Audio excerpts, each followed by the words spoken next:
Good morning, everybody.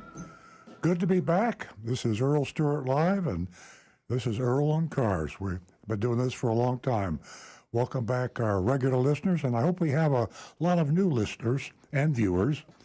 In case you're new, it's an unusual show. We're a show on how not to get ripped off by your car dealer. That's kind of a crude expression, but car dealers, for many, many years, let's call it rounded off to 100 years, have been selling cars the same way. About the only retail business anywhere that you have to go in and argue with a salesman to get a good price. I use the word argue. I mean, haggle, hassle, argue. It doesn't make any difference. Can you imagine going into Publix or going into Walgreens and arguing with the pharmacist or arguing with the salesperson about what you're going to pay for a loaf of bread? Well, that's what you do when you buy a car. So we've devoted the last 20 years to try to help you avoid that hassle. And with technology moving at warp speed, artificial intelligence and the cloud and the internet, made a huge difference. Search engines. There's a lot of things out there, tools available to us today to educate us, and we can avoid being taken advantage of. Now, remember, the enemy, I hate to say it, but car dealers can be considered the enemy. Car dealers, they have a lot of technology on their side too. So it's still a fight, and that's what this show is. Earl on Cars. It's a call-in talk show. That's the way it started out. Now it's not a radio show just anymore. It's a viewing show. I'm not sure what they call streaming. And we've got streaming on Facebook, facebook.com/Earl on Cars. And we have YouTube streaming. That's our best streamer. You YouTube folks out there, we've got a very good following. Rick Kearney sitting to my right, our certified diagnostic master technician, who will answer anything you can think of about your car, technically, any electronical, mechanical, computerized, you name it, Rick can answer. Rick monitors the YouTube channel. So youtube.com/Earl on Cars. You can post there. You can post on Facebook, or, of course, we do have the old-fashioned telephone. And my wife and partner, Nancy Stewart, to my left, she monitors those phone calls. If you don't have a question right now, you probably don't, but if you are going to watch the show for a few minutes, you might want to jot it down if you're not driving your car or something. The call-in number is 877-960-9960. 877-960-9960. Now, you hear that number a lot. We're on for 2 hours from 8 to 10 Eastern Standard Time. We give the number out a lot because the number is when we can, it's a better dialogue. Audio on telephone, live telephone, if there's such a term. We get your personality, your sense of humor, or maybe you're angry. We get your anger comes across, your confusion, your whatever it is. You know what I'm talking about.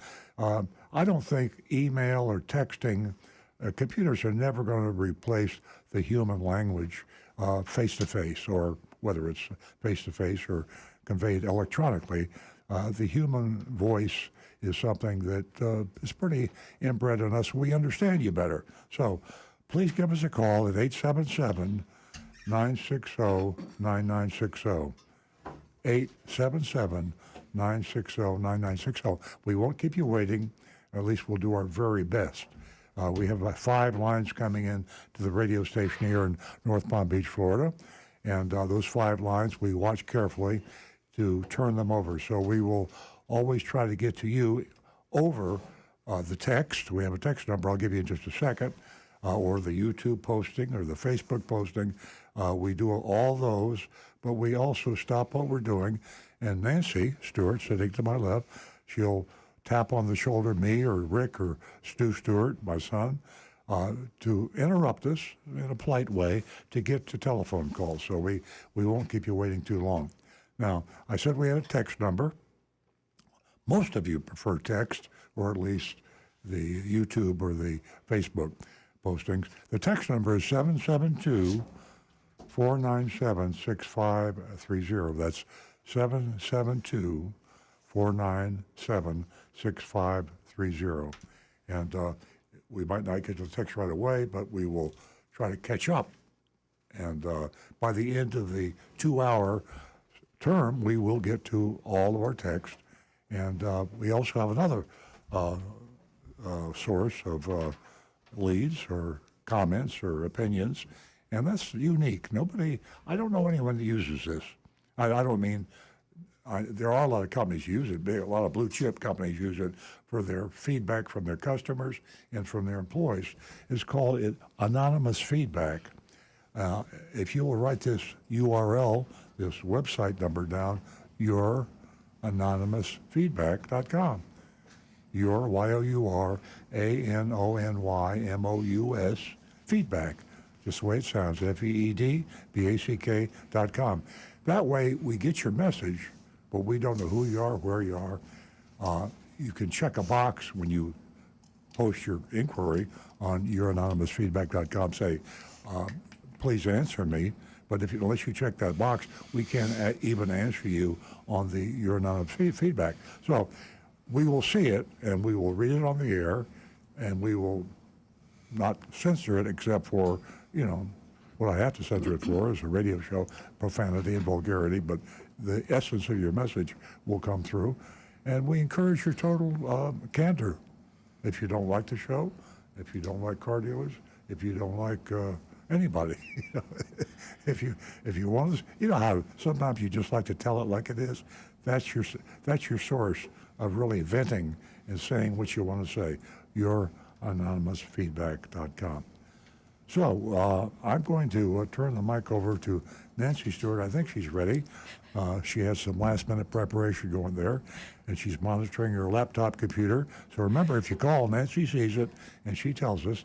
She's a co-founder of the show going back 20 years. I don't know, it might be 22 years, it might be 18 years. I round numbers off on this show sometimes. But anyway, she's in from the get-go. She's a strong advocate for the females in our audience. We're almost 50-50 now of the callers and posters, texters are female. Started the show off, it was an old boys club. Only the guys were on the show. So Nancy Stewart has a special offer for first-time lady callers, and the mic is all yours. Thank you. Good morning, everyone, and welcome to another exciting show. We love your company. You're a huge part of the show, and we love talking with you, receiving your texts, YouTubes, everything. That's what makes the show. Are you wondering where all those flood cars are headed? Probably right here to our back door. Wow, the rain up in the Northeast has been incredible. Also, we have our mystery shopping report this morning. It's from Porsche. Should be very interesting. And if you haven't picked up your consumer report, there is a lot of information in the August edition, and they really inform and they really test thoroughly, and they suggest whatever vehicle they feel is really safe and the best for you. So pick up that edition of your consumer report. Also, for the ladies, $50 for the first 2 new lady callers. We have built a platform here that is incredible because of all of you out there and because you call in on Saturday mornings, and we love making it worth your while. $50 for the first 2 new lady callers. Sit back, enjoy the show, and stay with us for the next 2 hours. We have a dog coming in again, and the dog's name is Roy. And he... Roy. Yeah, Roy. That's my Pittsburgh accent. Roy. Anyway, he's so cute, and you don't want to miss him, and he'll be here just about, I think 9:30, if I'm not mistaken. Now back to the recovering car dealer. Well, let's get into some texting. If you got any text over there still, I know there's a couple of interesting anonymous feedbacks. They were interesting this morning for sure, but I'll kick it off with Anne Marie's text. I don't want to disappoint her.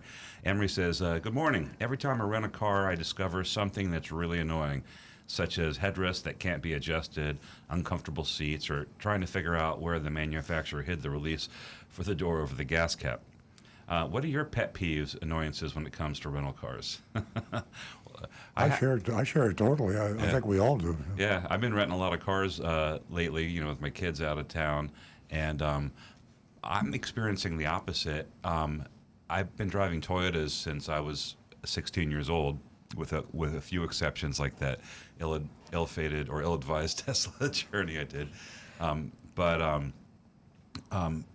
I like driving non-Toyota. I get to experience other makes of cars because I usually I'm driving around Toyotas. So, like I think we talked about on the show, I rented like Subarus. I discovered that Subarus were great cars just from renting them. I didn't have a bad experience with a BMW SUV, which I was expecting it to be garbage, and it was pretty neat. Had all the high tech stuff. But what Anne-Marie said, like the gas cap stuff. That happens to me every time I get into a Toyota, because even Toyota has different places or means for opening the gas cap. My the 4Runner I got out of didn't have a button. You just pulled open the lid. The new one I'm driving. Can I to push a interrupt button. you? Huh? I mean, you're a very unusual person. I'm surprised at the answer. There's nothing that drives me more nuts than getting into somebody else's car, a rental car, because you drive one car for a while, and you tend to get used to it. You're used to Toyotas, yeah. So you put me in a Subaru or a Lincoln or a Mercedes. Yeah. By the time I turn the car back in, I finally figured out where everything is. Well, I take a minute. But the other neat thing, though, by the way, this takes a lot out of that, is most of the cars now will have Apple CarPlay or Android CarPlay. So, all your navigation, all of, your entertainment stuff, you already know it because it's your phone. Yeah. I'll tell you one thing with my Tesla. I had never driven a Tesla before, and I still haven't got used to the fact that the horn is a small black button on a black steering wheel on the top of the steering wheel. Now, how do you hit a horn? I've been driving for too long, all my life, and when the car whips out in front of you, here's if you're streaming this, here's my reaction. Right. I reach out for the horn. Well, all I'm doing is hit my steering wheel with a Tesla, Yeah. and then for me to hit the horn. I don't think that's the only car that had stupid horn buttons. I think there's... There are others. Yeah, weren't there like domestics that had two buttons on the side of the wheel? I remember seeing like... But that's Anne-Marie's point, I think, is that you have... You have to learn the car all over again. Yeah, exactly. Yeah. And if there are any rental car people out there that are in the business, or if you call the show, we'd love to hear from you. 877-960-9960. As usual, Anne-Marie, she's our smartest caller, and that is one of her very best questions. If you're worried about safety, and you have somebody come in off the street, they've been driving a Ford, whatever Expedition their entire life, and then you put them into a Subaru, and you put them on the highway. They don't know where a lot of stuff is, and that's not a safe And thing I'd like do. to say steady up the night before, but you don't know what car you're going to get until you get there. Exactly, yeah. To exactly. your point, it's best to figure all that out. That's the greatest advice before you hit the road. Well, if you can, because you don't know if you're going to get a Ford or a BMW when you get there. Sit in that lot, check it out, and make sure you know what you're doing before you get on the yeah, road. That's before you drive off. How long have we been driving the Tesla? A long time. The horn, a very, very much a distraction. You're about 60% of the way there. Yeah, and with Earl, his hand covers the yoke. So that little button that's such a distraction, it's not even worth, So you thinking about you just start blowing hitting horn. wildly at the wheel. Just start swatting at it. Okay. Is that what you do, Dad? I'm trying to picture you just There you hitting go. the wheel. There you go. Are you two having fun? We are. Okay, We're we got having a a show ball. here. Everybody Do out we have there is any having other fun. time? Hey, listen, gotta I'm get going up to early on interrupt Saturday Stu. morning for Are this. you I gotta- having fun I am. listening to us right here, Earl on Cars? I hope so. Give us a call and let us know. 877-960-9960. Or you can text us at 772-497-6530. Don't forget, youranonymousfeedback.com. Rick has a Rick. point here. On that one note of figuring out things with cars, one of the first things that a lot of people have an issue is what side is the gas filler on? Yeah. Here's a little tip. Arrow. Look at your gas gauge, and you'll see the little pump there. there's usually a little arrow pointing to the left or right, Really? and that tells you which side the filler neck is on. Now, I it know. used to be I've never seen that. I would bet you that's not true, but I know you're right. not on your Tesla. Oh, But here's another one. A lot of manufacturers before they actually started putting that little arrow to tell you then that you it was should on the preface left or your right. remarks by saying on some cars. Yeah. Yeah. Well, almost all of them now have it, Is there except an the arrow? electric cars. Is there an arrow that points to what side his charging port's on? That can be, but when they had that little fuel pump symbol, it was what side the hose was on, very subtle. But if the hose Oh, was yeah, on yeah. the left, the filler neck was on the left. Well, I did- if it was reversed, well, now it was that on the you right. told people, and that they was know stupid. that, but why Now they not- put the arrow. Why don't the manufacturers say that when they sell you the car? The Yeah. dealer tell you that. The dealers don't know it. I don't know. Why do you, there's an iPhone app out now that you can scan your dashboard, or I know, I'm sorry, iPhone will be able to interpret the symbols on your dashboard by shooting your camera at it. Yep. In the next update. All the time that's saved. Can you imagine? have any calls? Cursing and screaming and hollering. 877-960-9960. Give us a call. We'd love to hear from you. And don't forget, you can text us. I'm going to hop right on the phone calls right now, interrupt Stu for a minute. We have Bob who's holding. Hang on a minute, Bob. Doug will get right with you. And Elsa, don't go anywhere. Good morning, Bob. Bob's calling us from Lake Park. Good morning, everyone. Welcome. How you doing today? Well, it seems to have been another Takata airbag fatality, the first ever for the passenger side. Huh. And this was in a 20-year-old Ram truck, I believe. And so I remember years ago, you used to tell people to drive their cars till the wheels fall off. Now people are driving their cars for so long, they could get killed from these airbags. Yeah, that's a sad comment. We really, as you probably remember, pushed and raised all kinds of hell about the fact that these Takata airbags were not being recalled, and when they were recalled, the people were ignoring it. It's a sad fact of life that people don't bring the cars back in. The manufacturers, some of them do a good job of trying to notify the owners. Some of them do a terrible job, but recalls are just. It got so bad, and the more we screamed about it, the less anybody cared, and total apathy on the part of the owners to bring the cars in to get them fixed. Right. I wanted to ask Stu, they have specially designed rail cars to ship automobiles. Mm-hmm. And I understand there's a shortage. I understand General Motors has 70,000 vehicles that are built that are sitting up in Detroit area that can't be shipped. Hadn't heard that. Yeah, and I also heard that the Hummer, because of the weight of the Hummer, I guess that new Hummer The electric, weighs around 9,000 pounds. Oh my God. And they can only put it on the bottom rail of the rail car. Wow. So it's also creating a logistics nightmare. Oh wow. I know that there's a lot of Toyota uses a lot of rail shipping within the United States to their distribution centers. Haven't heard of any any issues with that. Now, interestingly, dealers and manufacturers, as cars have changed, do have to upgrade. Like for example, in the shop, as we've gotten bigger trucks, we had to get special lifts. And then also, I think for some of the electric cars, that's going to be another consideration with the batteries. Yeah, the BZ4X has its own special Adapter. system for To get on lifting it. That's not as exciting as trains, but I saw something else. The inflation numbers came out this week, and they itemized it. And the number one item used cars. that has given up the most, no, it wasn't actually used cars, but it was car repair. The Yeah. cost of getting your car repaired is astronomical. It's going up crazy. Yeah. And I was wondering if you had any suggestions how someone might circumvent getting killed when they want to when they have an issue with their car. Yeah.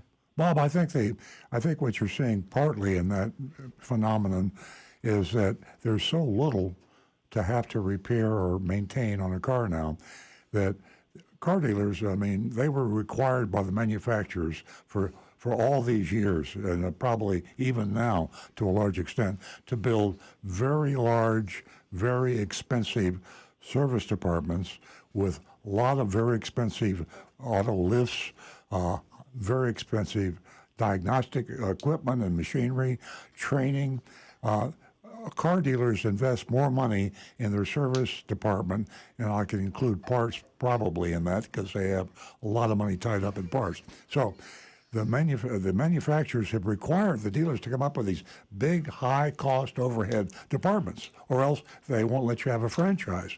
Now, Well, the average time that a person is holding on to their car now is also, I think I saw, is somewhere around 12 years. yeah, that's right. So I don't care how good they build the car. No, 12 years, things are going to go. Yeah, Bob, my point is this. The car is built well, and so the way the dealer has to make money is to charge more for what little he does. And I think the question is, how can you avoid this issue? Is just be sure you don't have anything done to the car that doesn't need to be done. Stick with the owner's manual recommendation on maintenance. It's even if you bought the car 10 years ago, the maintenance is far less than it was if you bought the car 20 years ago. And if you bought the car 5 years ago, you have virtually no maintenance. It's just almost nominal. And if you miss maintenance, I hate to say this, Rick sitting here will be angry at this, but if you miss maintenance, it's no big deal. I mean, your car's not going to blow up. Yeah, the car's not going to blow up. So when you go into a car dealer service department, picture yourself driving into a den of wolves, very hungry, because they don't have anything to do. And the service salespeople are waiting for you. They get paid on commission.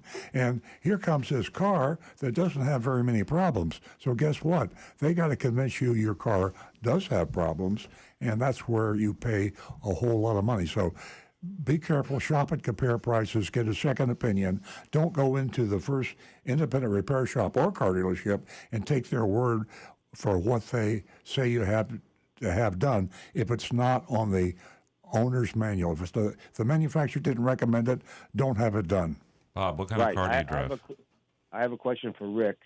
My TPMS battery in one of my tires went dead.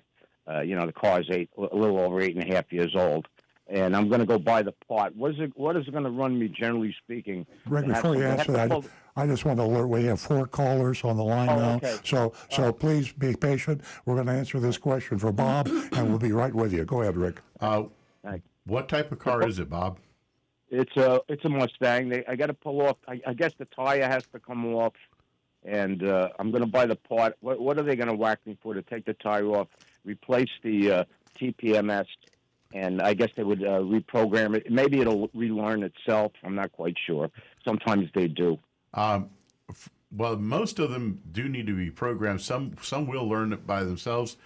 At our dealership, the total cost on that would be about $200 to $250. Without the part. That's part included. The part? Yeah, if I go buy the part and I bring it somewhere. Well, that's part and labor at our shop. If you came in and needed one replaced, that's about $250. Bob, thanks a lot for the call. We got 5 callers now, so please call again. You're a great caller. We'll talk to you next week. We hopefully. enjoyed talking to you. We'll talk to you soon. Thank you. Have a good weekend, everyone. Thank you. You too, Bob. 877-960-9960. Give us a text at 772-497-6530. We're going to go to Doug, who's calling us from Boca. Good morning, Doug. Good morning, guys. Hope you're having a great day. We are.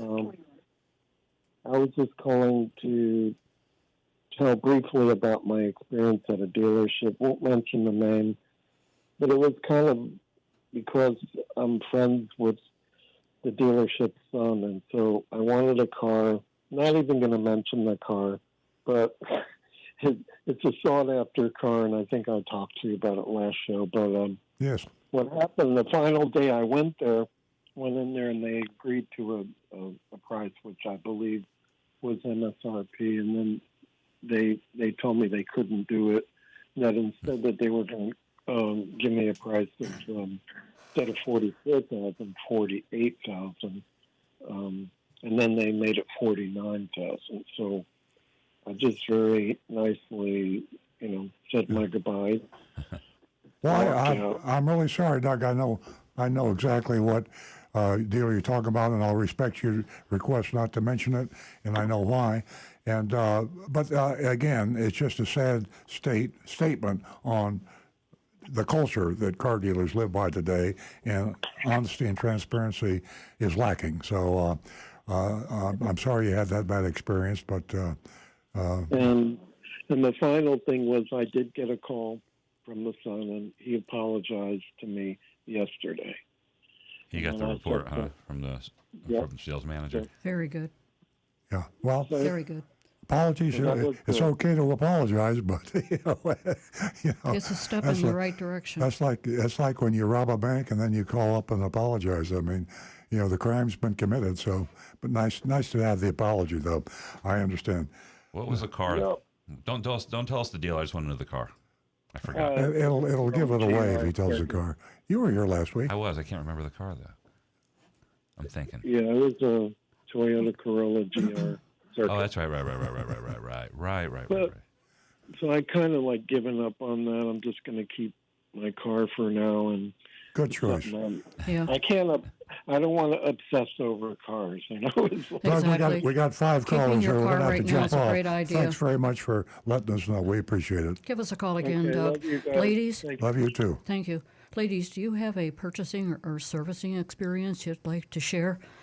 Give us a call toll free. You can win yourself $50 this morning. The first 2 new lady callers, 877-960-9960. And also, other women are listening, can learn from your experience. So that's an incentive right there. We're going to go to Boynton Beach, where Elsa's holding, and she is a first-time caller. Good morning. Good morning. Welcome. I have You a- just won yourself $50. If you stay on the line when we're finished, you can give Jeremy in our control room your contact information, and I'll get that check out to you.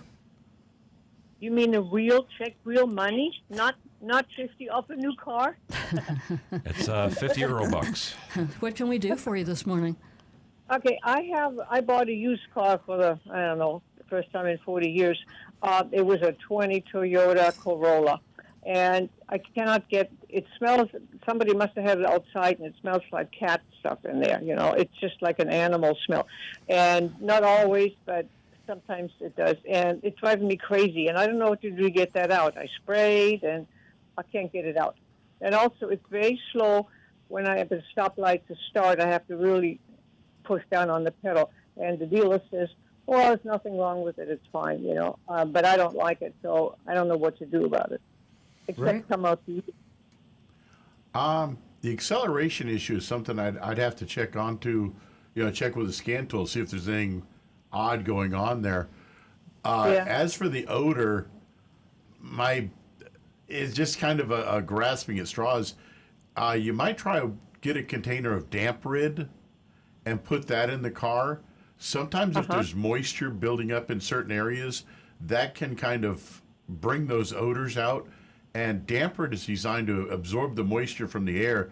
So just leaving that, set it in the back seat and just let it sit there with all the windows up on a good sunny day. And that may help reduce a lot of that for you. Are you Yeah. familiar with the damp rid product? Oh, I've used it, yeah. Yeah, I have thought it all so. the time. We all have, haven't we? But we just don't realize how effective it can be. And I have. I've put it in my car, and that's my go-to product. It could possibly help. Yeah, it's just a stench for, like cat pee. Oh, that's some- terrible. Yeah, it is, and it's driving me crazy. And the car's in the garage by me, but the guy Ah. must have had it outside, and maybe an animal got in there. You never know. Absolutely. It was like a year old when I got it and had 8,000 miles on it. So, but that was in 2020 when the cars weren't that plentiful, and they talked me into Yeah. it while I was at the service, Well, whether you get the hanging bag or you get the bucket or whatever it is of the damp rid, I can guarantee you it's going to make an impact on your problem. Elsa, we have so many calls backed up. Do you have any other okay. questions? No, that's fine right now. I'm happy that you gave me that hint on the damp rid. I've never done it because it smells. I have to find one that doesn't smell. Yeah. The perfume in it. So okay. Yeah, in that closed-in area, it should be very effective. Thank you for calling. Please give Jeremy Thank you. your contact information, and I'll get that check out to you. Well, thank you very much. Have a wonderful weekend. We are going to go to Mary in Boynton Beach, and Mary has called before. Welcome again, Mary. Hi.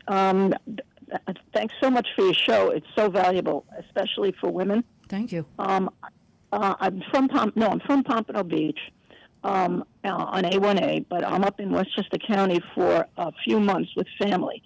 And one of my objectives coming up here, a new car, a new Subaru, and avoid the outrageous junk fees in Florida. I mean, in New York State, the law states that a dealer cannot charge more than $175 for any fees. That's the law in New York State. That's great. They have good consumer protections. What about add-on equipment? They have addendums with add-on equipment, Right. Okay. and that's one of my questions. One of the questions is, I'm going to buy a Subaru Forester. They have them in a lot of the dealerships. I've sent emails and they've been texting me. But right now, the Subaru Forester, the new 2024, is going to come out in a couple of months. They said early winter. So now they're saying if I want the car that I get a car that I really want, I would really have to order it, and that would be they claim 3 months, but that would be kind of hitting the time of a new 2024. So my first question is it worth it to do that? I mean, should they?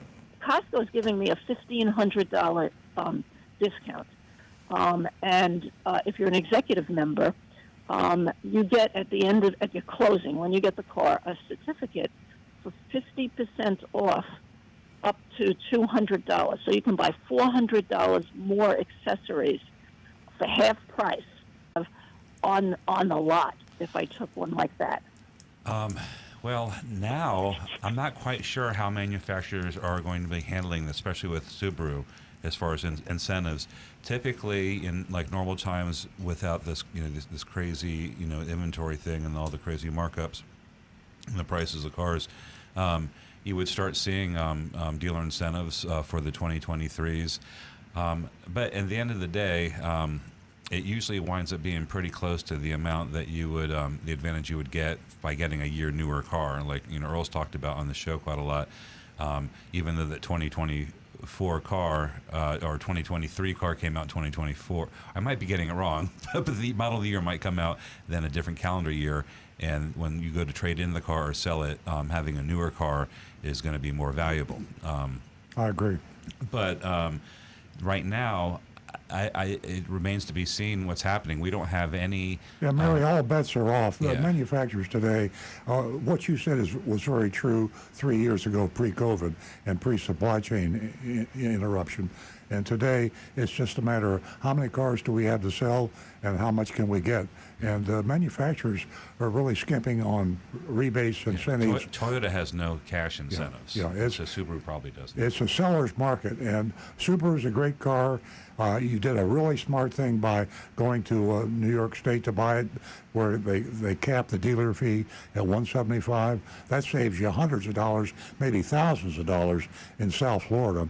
Yeah. And I would, I'd get 2 or 3 bids from 2 or 3 other New York Subaru dealers and go with the lowest price. On the 24, on the newer. Yeah, on the 24, absolutely on the 24. Yeah, there's 5 years from now, when you decide to trade that in, nobody's going to know whether you bought that in late 2023 or late 2024. They just see the year, make that you bought, and that is the way the books and the auctions and the buyers and sellers look at it. A 2024 is worth a lot more money than a 2023, so take the 2024 and you got a good deal on it. Okay. And the other thing I wanted to ask was, they've got a lot of the 2023s on the lot, okay? And a lot of them have accessories and options that I don't want. How flexible in general are dealers when they want to get something off the lot? as far as, coming down in price. If I say, look, I really don't want $600 worth of interior Not often. LED lights. Not often. It can be done. Sometimes that's put there to play with, but like Earl said, in this climate, they can get it. It's like he said, it's a seller's market. So you can say, well, I'm not paying for $700 worth of nitrogen, and they can say, okay, because they know that they're likely going to sell $700 of nitrogen on that car to another customer. Once they start thinking that the customers are drying up and don't want to pay it, then you're going to see more wiggle room appearing. But right now, there's not much, and probably not with Subaru dealers. We're only seeing it on mystery shopping reports on some domestic dealers like GM, like GM and GMC and things like that. Mary, excuse me, Stu. I just want to let you know I have several calls backed up, and I want to commend you. You sound like as if that you're a very educated consumer, and like everyone just said here, those incentives that we, once had available to us, they're few and far between, if any at all. So you going home and purchasing a vehicle is another great move that you made. Thank you so much for your call, Mary. Thank you. I'm an educated consumer because of you. Thank you. Thank You're you, great, you guys. Thank you, Mary. Spread the word for the ladies. We're going to go to Lance, who's calling us from Tennessee, and Lance has become a regular caller. Good morning, Lance. Oh, Yo. I've been away for a few weeks. I'd just like to say those charges of chicken stealing are furious and wrong and politically motivated. Well, Earl can't talk about that unless we have our lawyer on the show, so we got to steer the conversation back to cars. We didn't steal the chickens; they followed us. Okay, Earl has legal counsel set up for you, and we have a GoFundMe setting up for you and the rest of your crew. There you go. But I did, while I was awaiting those charges, I did come up with a little tune. Okay. Okay. If you want to buy, sell, or lease, call in and listen to Earl Stewart on Cars to keep from getting fleeced. Bravo. Are you an entertainer? What do you do for a living? He's in Nashville. He plays at the Grand Ole Opry. Well, I'd just like to say, and I know you're busy this morning, your show is very entertaining, and I always like to add a little levity to it. You do. And we you do appreciate indeed. You're getting us more listeners. But we do believe that Earl Stewart Day is on track, even though these charges, are untrue and politically motivated. And the chickens were returned, so that's. Well, some of them ended up Colonel Sanders style. Well, that's not our responsibility. Thank Have you. a great day. Good show. Thanks, Thank Lance. you, Lance. Thanks, Lance. Keep calling us. We love hearing from you. You're a great entertainer. We are going to go to Dominic, who's calling us from Coral Springs. Welcome, Dominic. Good morning. Good morning.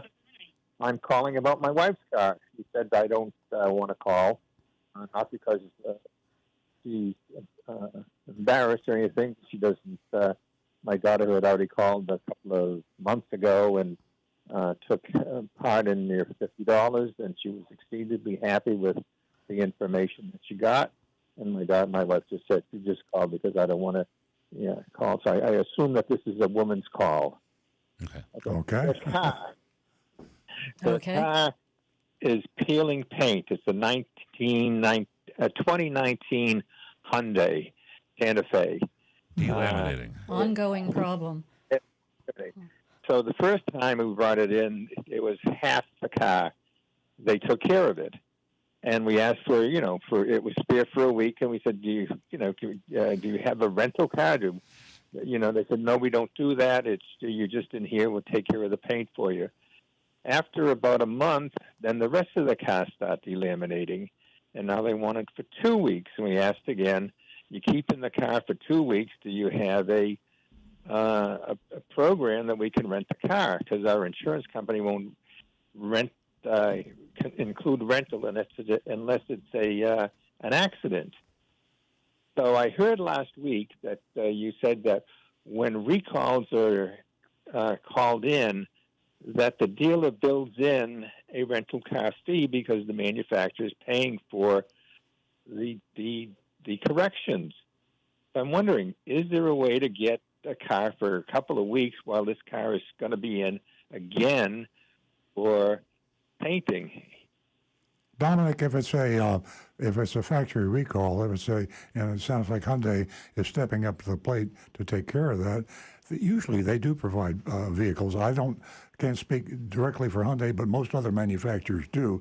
I suggest that you call the manufacturer directly if the dealer refuses to give you a loaner. Call the manufacturer directly and say, I'm going to have my Hyundai tied up for 2 weeks. This is the second time I had to bring it in to fix the delaminating paint, which is a defect that you've acknowledged. I believe you should furnish me with a loaner car. I think they will do that. Just because the dealer doesn't have a car available, you should be able to go to Enterprise or a rental company, and then Hyundai should reimburse you for that charge. Yeah, because we're without the car because they're fixing the problem for 2 weeks. Yeah, 2 weeks. That's a long time, and the rental car is pretty expensive. So I think a call to Hyundai 800 number. Go to the website Hyundai.com, and you'll see a number 800 number, and explain. Have all your numbers ready, the VIN number on your Hyundai, the name of the dealer, and the issue. And after I talk to them, I would confirm with an email, put it in writing. But I think you will get a car if you go that route. Okay, appreciate the information. Thank you, Dominic. Thank you for the call. Give us a call again. Thank you. One more time to the ladies out there, if you'd care to give us a call and share your car purchasing experience, your servicing, give us a call, 877-960-9960, and 877-960-9960. I have $50 for one more new female caller. And by giving us a call, you not only win yourself $50, but you can share your experience, and it really helps other female listeners, and guess what? Male listeners. So give us a call, 877-960-9960. And there is there's a class action case against Hyundai for the peeling paint right now. So I'm not sure if this is Hyundai reacting like one of those special programs like we talked about, like Toyota did with the peeling paint, or if this is something just getting off the ground. So, if you're still listening, that might be something you could consider getting in on, or waiting for the results of that, because it might wind up being they might be compelled by the court to provide a fix. Did you have a name of an attorney or a number? No, this was just national news. Dominic, if you're still listening, I'd Google that Hyundai delamination or just peeling paint. Class Nothing came action. up. No, I guess nobody else calls it delamination. Just dealers. Yeah. It's peeling paint. Peeling paint, Yeah. class action suit Hyundai. Get the name of the law firm with the class action and put your hat in the, throw your name in the hat and get on that class action. Doesn't cost you anything. You fill out a few papers, and if they're successful, then you get a little chunk of change. There you go. Yeah, it's a great idea. We are going to go to Trish, who's giving us a call from West Palm Beach. Good morning, Trish. Good morning. How are you guys doing? We're well, thank you. Welcome back. All right. No problem. This is my second time calling. I called like a year and a half ago, talked to you, and I did appreciate that gas money the last time. It helped a lot. Thank you. What I do have a question once again, it's about the same issue. I know you don't remember, but I still have the same vehicle, Volkswagen, that I bought from the dealership up the road. And the problem I have is I tried to trade it in because I'm getting a 29.5% APR. It's been over 3 years in October, and I'm still at the $15,000 mark that I owe originally when I did buy it. Mm-hmm. And every place I go, they keep saying that I'm upside down in the, what do you call it, in the paying the bills. Yeah. Yeah. And you owe more than what your car's worth. Right now they valued it at $7,000. Trish, let me ask you a question. Did you you finance that car through the dealer? Apparently, 29% is extremely high annual percentage rate, and um, uh, maybe it can't be done. But if there was any way that you could refinance that, even with today's interest rates being up considerably, 29% is off the chart in terms of an expense, and you'll never be able to build any equity in that at that kind of an interest rate. Do you have a bank or a credit union, or do you know any bankers anywhere that you could talk to about refinancing that at a lower rate than 29%? I tried to do it with my bank, Bank of America, and they denied me. I see. And that's the crazy part. Even though I've been paying on time and it's been in the green, they just don't. They're like, it's too much. Yeah. And they can't do it. I'd shop around to some other lenders, and if you shop around, there are even credit unions you can join, even though you don't have one with your employer. You can pay a small annual fee and take advantage of credit union financing, which is typically lower than banks. But I would Bank America isn't going to work for you. Try a couple other local banks. And if you've been paying on time, that's really in your favor. And even if you could knock it down to 15% instead of 29%, 29% is about as high. I think that's a legal limit that they can charge. So hopefully you could get something better. And just give that a try. Call us back next week and let us know how you did. Is it a possibility that I can put it in my daughter's name? Do you think somebody would do that for me, like the banks or something? I think as far as the credit bureau is concerned, they know that's in your name now, and they're going to see anyone doing a check will see that and to put it in your daughter's name, you'd have to have the approval of the lender, and that would be the problem. So you'd have to they'd have to approve her credit for the car. And I don't know that she would be approved. If she would, and she would cooperate with you, then that would certainly get it out of your name. Yeah, because her credit is better than mine. Yeah.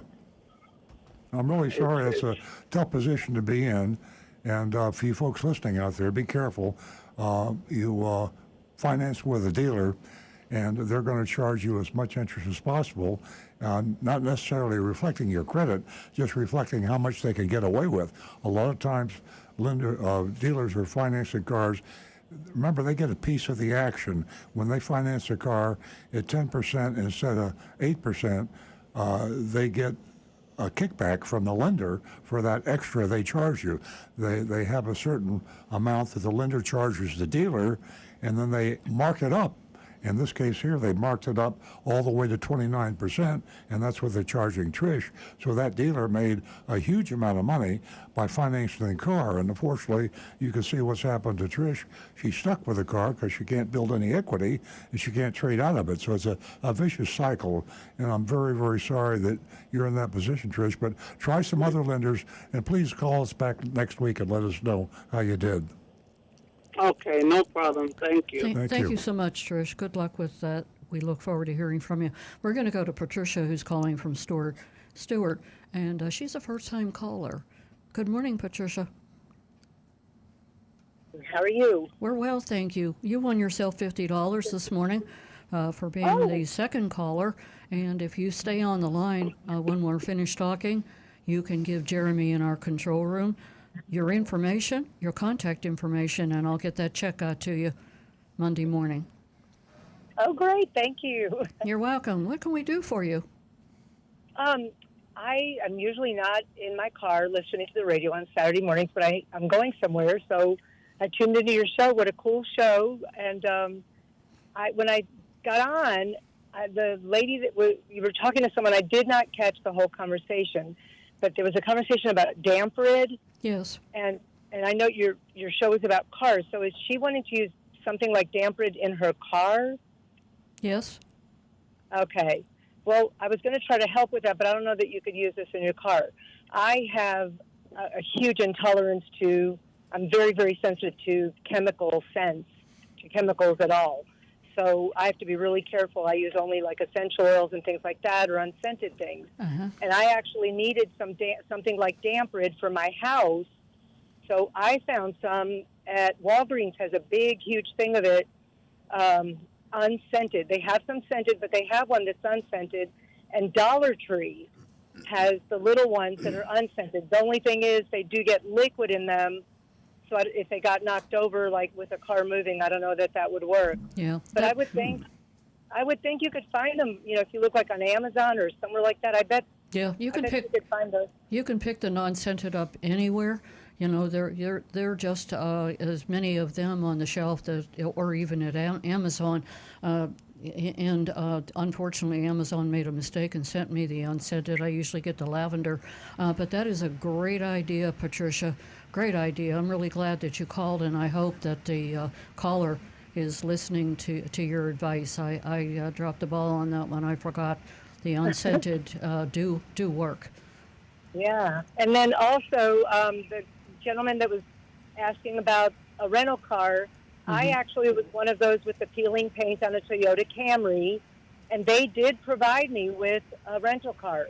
So they absolutely should. You were right on that. They absolutely should. There's no way, if it's their fault about the paint, that he should be left without a car. Yeah. That's crazy.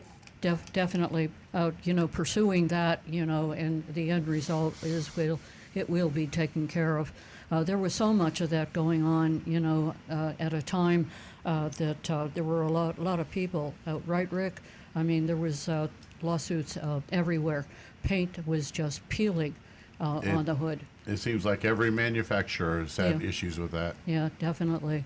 So, Patricia, thank you so much for calling and helping me build this platform here for the ladies. Please spread the word and let the ladies know that Earl on Cars, that we are building that platform, and we give out $50 for the first 2 new lady callers. I will. Thank you so much. Have a great day. Thank you. Have a great weekend. We're going to go to Paul, and Paul's calling us from Denver. Good morning, Paul. Good morning. Hey, first-time caller from Denver. Welcome. Thank you. And I actually just started following your YouTube about 2 weeks ago. Oh. The homeless guy or something like that I had found out about. You came across your club. So thank you for what you do and how you run your dealership. I chimed in when I had heard just the tail end. I think it was a Mary who just called. She was mentioning a Subaru and getting it possibly through the Costco program and a 23 versus a 24. And I figured I'd call in and let people know that anybody who's interested in a new Subaru can buy them through the VIP program. You don't have to be a VIP in commonly thought terminology, but a VIP program they have. I first came to Subaru in 2019, first time I ever owned one of them, and I'm an old guy. And now my whole family owns new Subarus.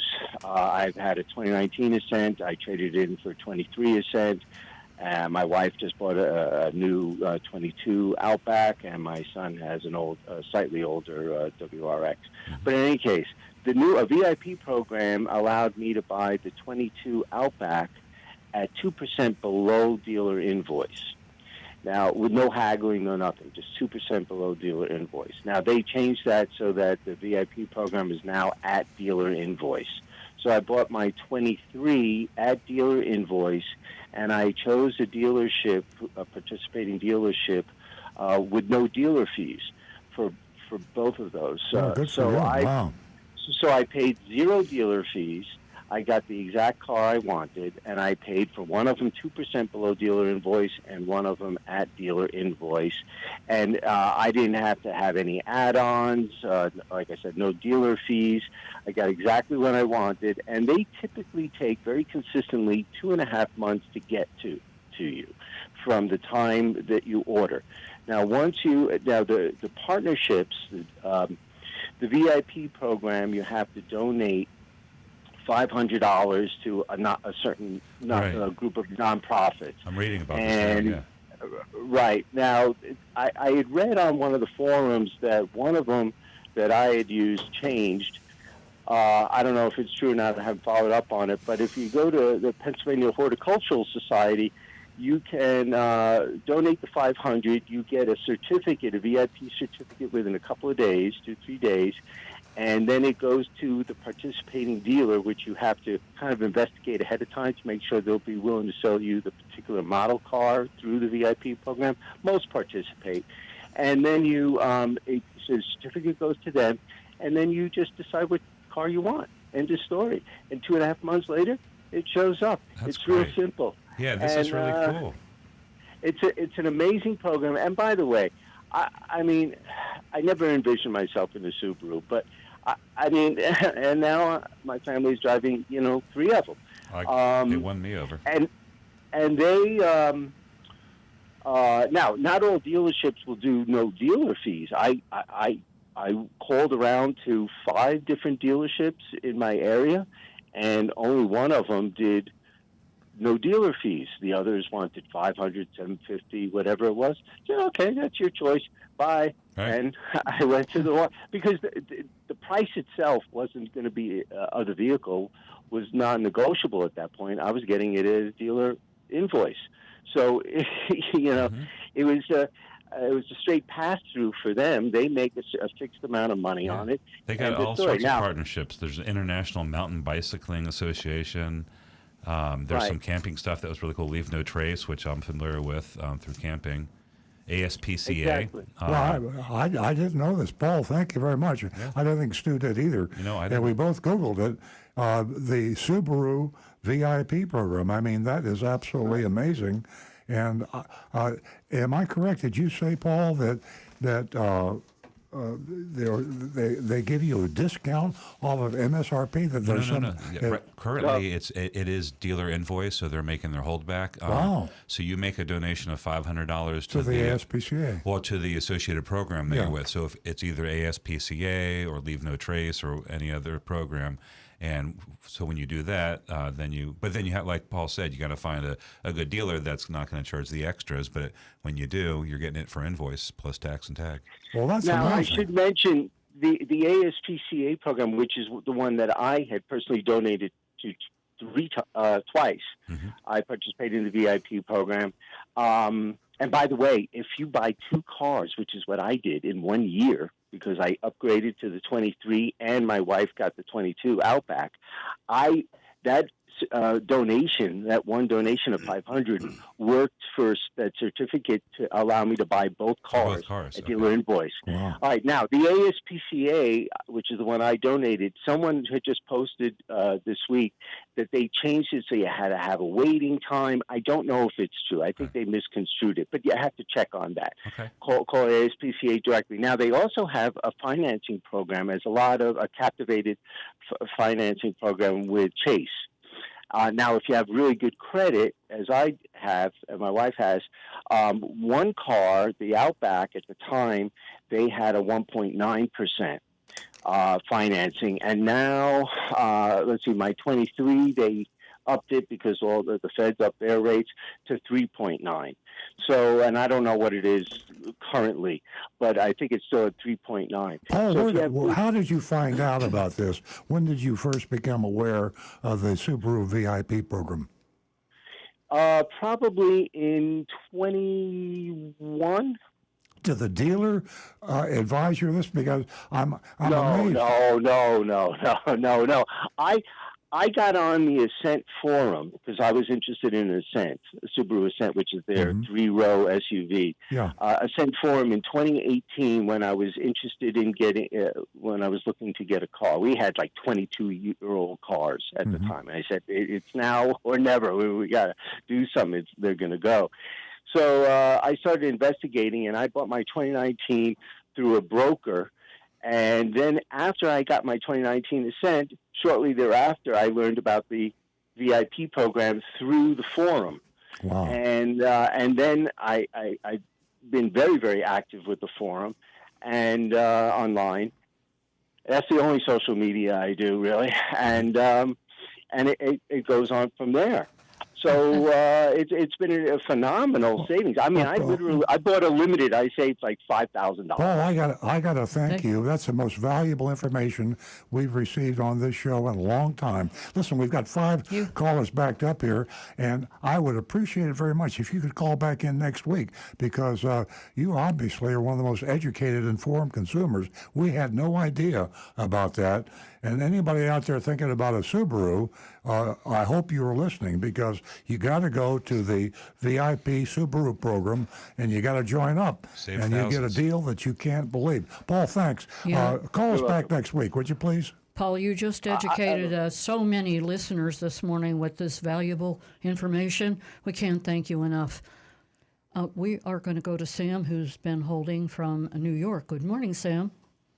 Hey, good morning. How you doing? We're well, thank you. So my question was that I bought a 2020 BMW motorcycle, like a demo, like last month, and I got MSRP was like 28 and change, and I got it for 18.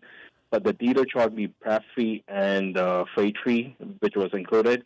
But when I got the contract, the freight fee and like let's say my selling price was 18,300. He added into one line and the prep fee in the different line. So is that something normal? Because I spoke to the dealer.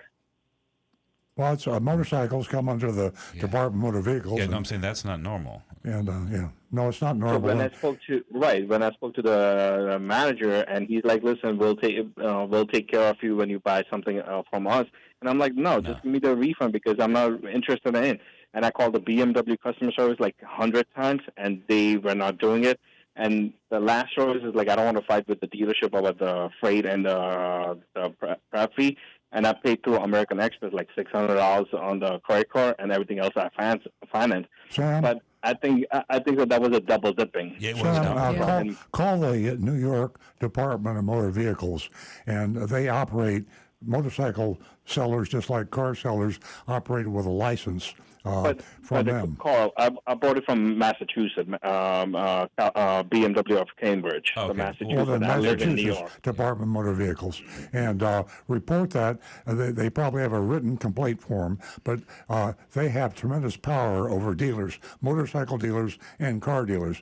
Department of Motor Vehicles can take away that license. Right, I had the FTC and all the stuff. Yeah. Man. So that's and I spoke to the GM. So the GM is like, "Oh, I cannot do anything, but like if you buy something else, I'll do it." So I'm like, "Yeah, if I buy the warranty, if the warranty costs you $3,000, you're going to charge me $4,000 and then give me a discount." No, that's I was like, "No, I'm not going to buy it from me." No, that's garbage. The destination is built into the price. They don't get to add it back in. And I don't know. You could call back and let them know that they did something illegal, and say you're not going to go away. I did. I did. And you know what? I found that from. I called BMW, and I told BMW like I'm a cop, and if I'm selling drugs on the side, and if I never get caught, and one time somebody complains about me, that's how I'm complaining about the dealership. Like they probably charging it for a long time, and not getting caught, but I'm the one who's doing. And when I signed the contract, they're like, "Oh, we'll take care of it when you pick up the bike." And then at the end, they give me $100 American Express gift card from $1,100. So like they charge me $1,000, and I'm like, bro.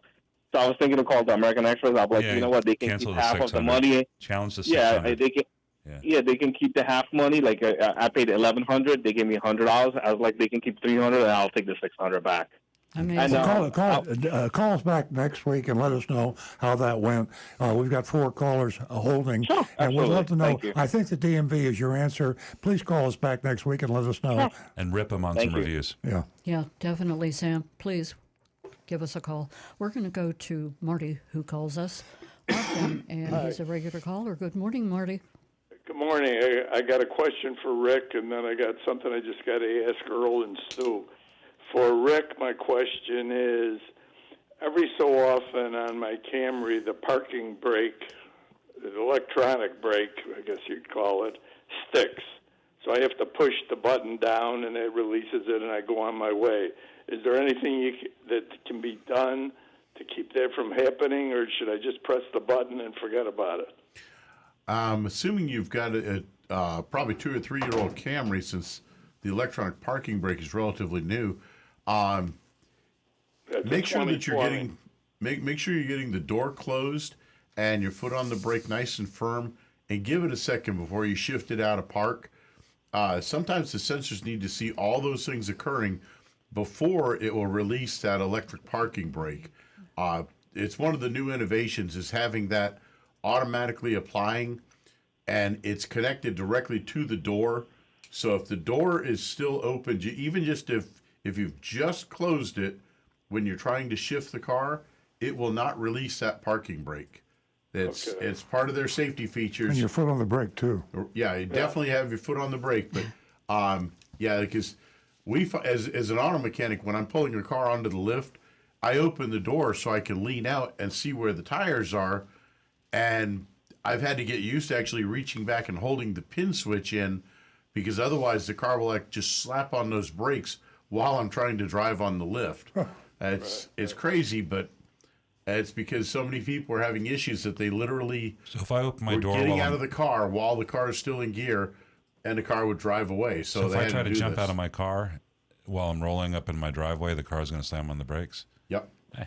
I'm going to try All that right, now tonight. I'll check that out. Now I got a question for Rick and Stu. When people call you up and say they bought a car for less than invoice, if every dealership sold anything for less than invoice, the dealerships would be closed. I don't think people realize that. Actually, Marty, that's not the truth. The factor is, before COVID, before the supply chain issue and the rest of it, most of our cars were sold. Most cars were sold below invoice. And, but when you say invoice, the invoice is what you pay.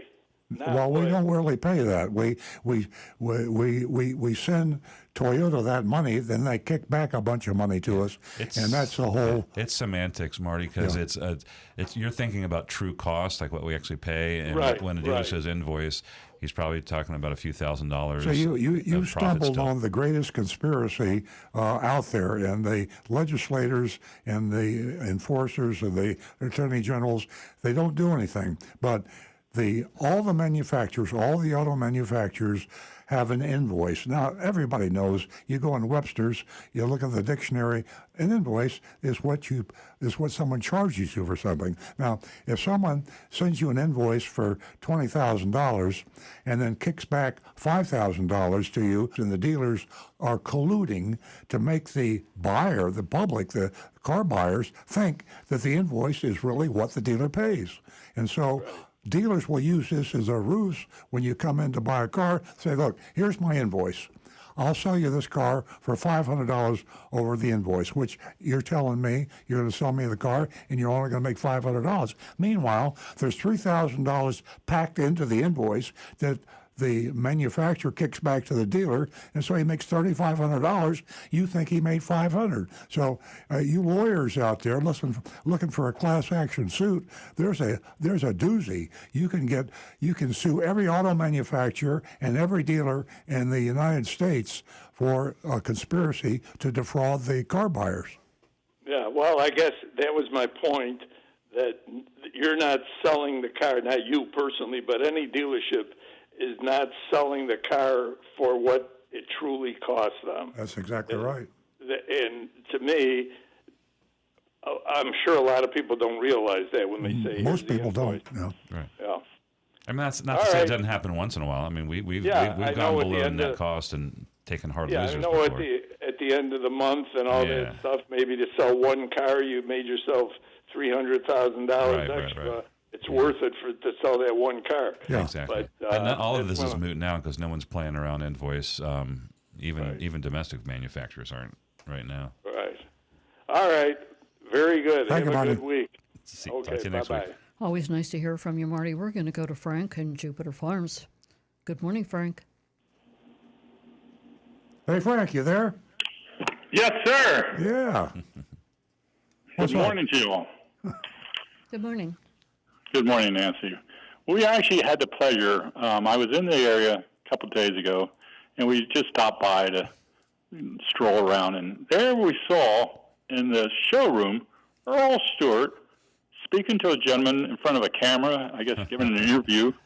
And I go, wow, what a temptation to walk right behind Earl like they do on TV and have my picture waving at whoever the cameraman was. And I thought, my better discretion, I won't do that because I don't want you to have to redo the whole video of it for me. And we went over and had one of our complimentary coffees. And as we were leaving, Anne-Marie, my fiance, looked over and saw this lady in the background. I said, "Oh, that's Mrs. Stewart. That's Nancy." And she said, "There's no way. She looks like she should be Earl's daughter." That's what everybody says. But really makes me feel good. Thank you. Oh, I tell you, I'm only said, kidding. no, it's just, and we got to say hi to her. She was going over to get some water or something, and we chit-chat a little bit, and it was so remarkable. May I ask what you were filming that day? That was a company, or not a company, it's a not-for-profit organization called More Perfect Union, and they are advocates for the oppressed. They're advocates for the minority groups, for the less educated, for seniors. We talk about it on the program all the time, and I think that's the reason they heard about us, is they are trying to educate and help people that can't take care of themselves. You take some people, and you hear some of them call the show from time to time, they go into a car dealership and they get taken advantage of. We had a woman call a little earlier, and she financed a car at 29% interest. That's the maximum legal rate in the state of Florida, probably, and she's in a situation where she can't pay the car out. The cost of the car is accruing at a greater rate than she can accomplish any equity. Therefore, she can't trade out of the car. So, a More Perfect Union would seek out people like that, educate them, help them kind of do what this show does, help people not make big mistakes when they buy cars. Oh, good. Okay. Kind of like your vigilante program a little bit. Yeah. But one other thing, earlier on your show, you were talking about the repairs and the charges like that.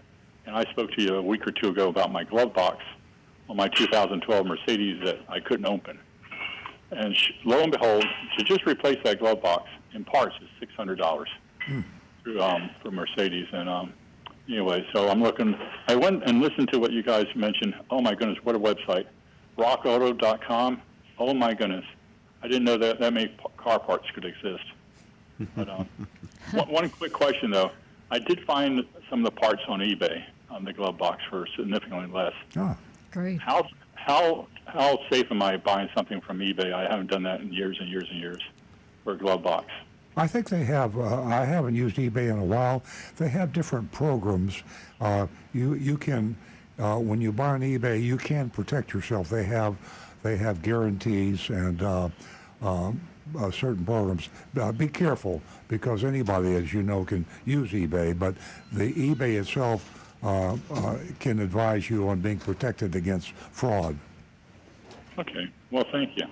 Well, as always, it's a pleasure seeing you guys. It was so nice seeing both of you in the showroom. Thank you, Frank. It was great seeing you, and it was great of seeing your fiance, and I thank you both for stopping by. Okay, a More Perfect Union. I want to tell you, I can't say enough about Jenny and David.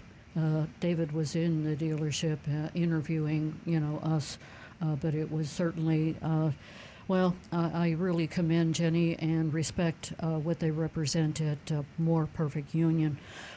We are going to go to Stu, and we're going to see what Rick has before we bring the dog in. I kind of wanted to go to the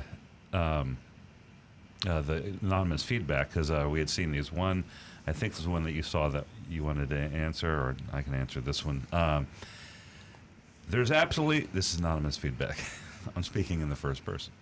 There's absolutely no way, no how, absolutely not, that Toyota only makes $1,100 per car. I watch Shark Tank. Let me show you the math. Toyota Tundra. I'm not going to go through all the math. Even seen nope. During COVID, all our local dealers in Canyon made millions of dollars in renovations. I get it. You're in business to make money, but please don't insult us and say that Toyota only makes $1,100 per vehicle. Now, if you're talking about Toyota corporation, and that is the right around their reported net earnings per vehicle. And I think you're confusing, or might not be aware, there's a difference between net profit and gross profit.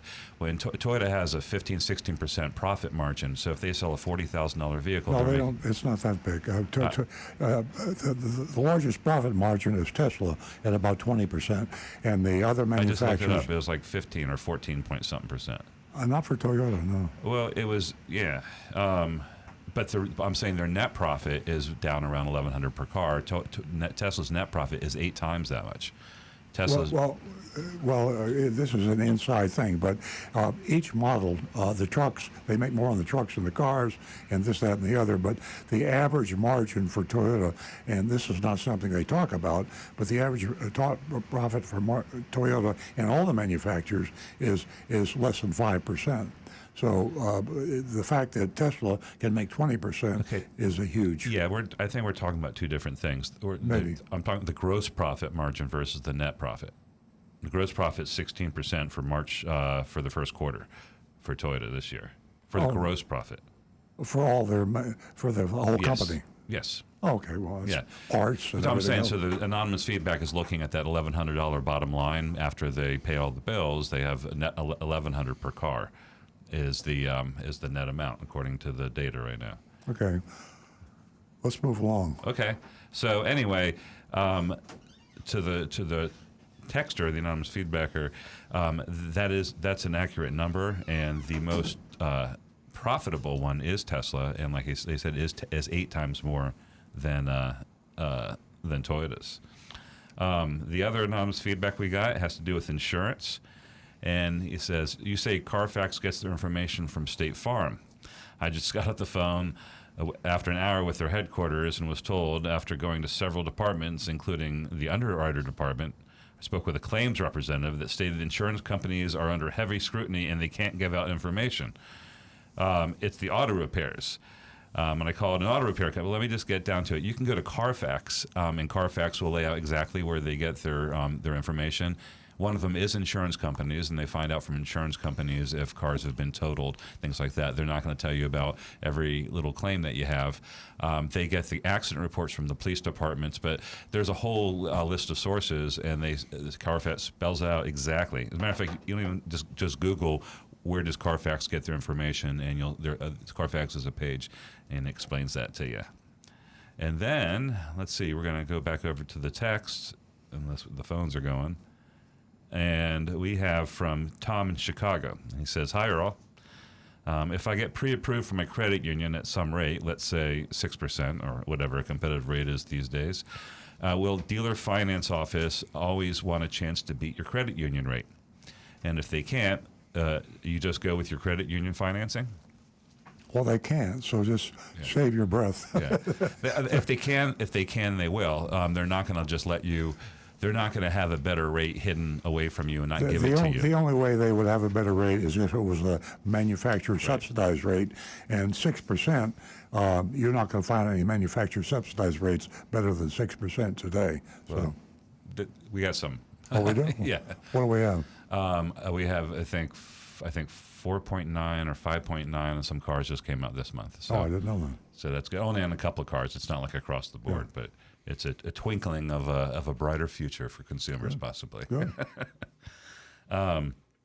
And so if they can beat the rate, if like Earl said, if they have a subvented or incentivized rate, they will. They're not going to bluff you and have it. They want you to finance with them. They don't want you to bring in a draft from the credit union, because when you finance with them, then all the products that they want to sell you, it's easier when you say it's $14 a month versus $1,800. Is our dog getting close here? Okay, I think we are. It's dog time. Yeah, we have Roy who's coming in. Peggy's bringing Roy in.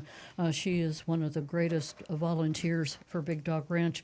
And Roy came in from the Miami-Dade Animal Services. And, Roy was in some tough, rough shape. And through Big Dog Ranch's medical team, Roy can't be doing any better. He's just a lovable Maltese mix. He weighs about 14 pounds, and he is just gorgeous. And There he is. Take a look at Roy. Is he a Oh. beautiful dog? Oh, hi, Roy. Hi, Peggy. Welcome. Thank you so much for Hi, bringing Peggy. Roy in. And Roy Oh, is he's a good our doggy. He's a adopted good dog doggy. of the week. And we hope that you will fall in love with Roy like we have. And you'll go to www.bigdogranchrescue.org and adopt this beautiful little dog. Hi, Peggy. How are you doing? And Stu will tell you all about the Roy is here. adoption fees that we pay. You know, we had a friend back in college, and his name was Roy. And whenever he came over, we'd go, Roy here. Roy here. Yeah, Roy is a Maltese, and he's a special dog. Is going to require somebody to open their eyes and open their heart and look. Right. Roy has his lower jaw had removed. Was it for Unfortunately, in rescue, we never know for sure Okay. what their back history is. right?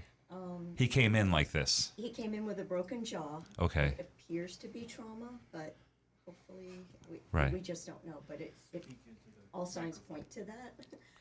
So his jaw was flapping, just like hanging. Right. So the veterinarian, one of our awesome vets, decided he would be better off without the jaw. Okay. So it's been removed. Yeah, so he's silly looking. He's got the cutest tongue, though. He's Gives got him a silly character. face. He's just the sweetest boy. It I doesn't know. bother him at all. That's what amazes me about dogs is they can handle their handicaps So and their injuries. resilient. It's just they shake them off and they just So live their resilient. lives. He's a Yes. happy doggy. He is so happy. He's snuggly. He loves to play and run. He's great on the leash. He just needs somebody to give him a chance because he's a wonderful boy. There's nothing Look- wrong with look this at how boy. look, you hold him like a baby. Yeah. And just cuddle on him. We've seen this week after week.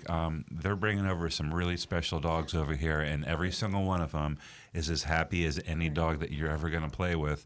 I mean, we had Wheelie, and then Marshall from last week, the Great Dane, had a big limp, and Right. and Roy here, Yeah. Roy here. I mean, we try to choose to bring here Right, the the ones that are a little tougher. bit harder to place because the cute fluffies get adopted in a minute. Right. Yeah. And this is a great platform to and he can eat. showcase some of our little bit. He can eat and drink fine, right? I mean, Yes. yeah, he just laps up the water, The only the food. thing that a potential adopter would need to do is purify his food. It's almost like a soup Okay. consistency. I've watched him Oh, eat. like puree it. Yeah. Like blend it. Like Like a soupy. baby. Yeah. And he just laps it up. It takes him a little bit of time, but he gets it Yeah. done. And for anybody out there listening or watching or like saying, "Was that a mess?" My question to you is: have you ever owned a dog?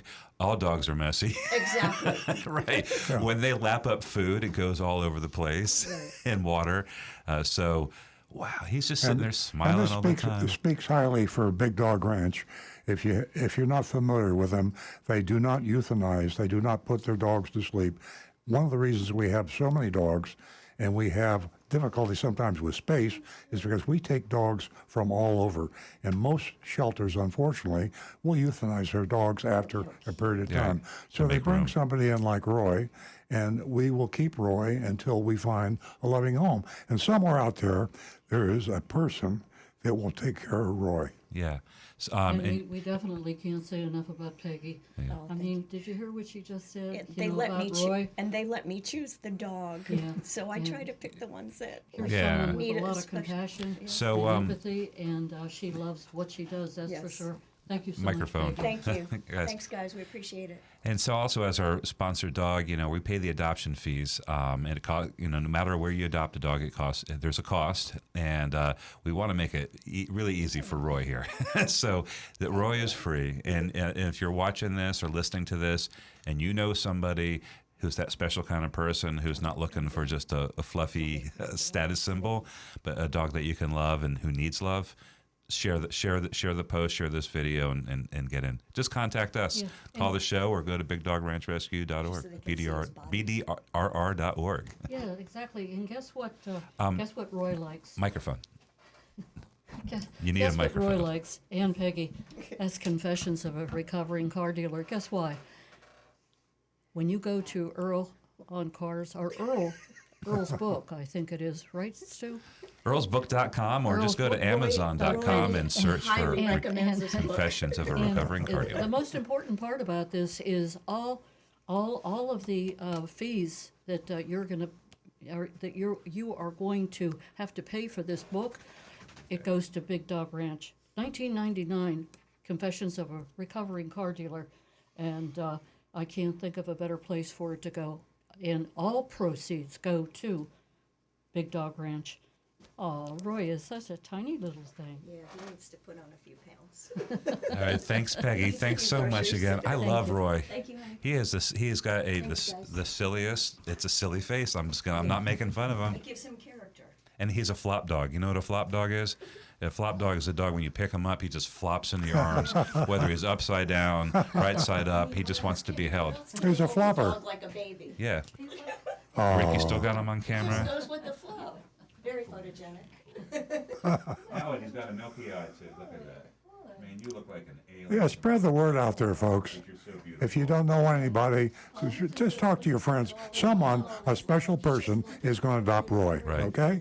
And so spread the word. This is really, really important that we find a home for Roy. I And love we his will. tongue. His tongue hangs straight down, and it's like a little pendulum. It's very cute. What a gutsy little dog, right? He is. I'm so impressed with how the dogs, they don't seem phased at all. Yeah. I mean, if it was a human, he would be overcome with, self-consciousness, wouldn't want to go out of the house. We all got aches and pains. We know people that can't stop complaining. My wrist hurts, my foot hurts, my head hurts. Stop If there. you take a dog like Roy without a lower jaw, he's not complaining about anything. He's happy. Yeah. And the other thing is, we're used to seeing dogs walking around with their tongues hanging out. I mean, let's face it, dogs sometimes walk around kind of looking like idiots. They look cuter that way. Right, so he doesn't really look like any different than any other dog with his tongue hanging out. Like kids. And like Stu said earlier, you can go to www.bigdogranchrescue.org and you can take a look at Roy and so many other dogs. Rick?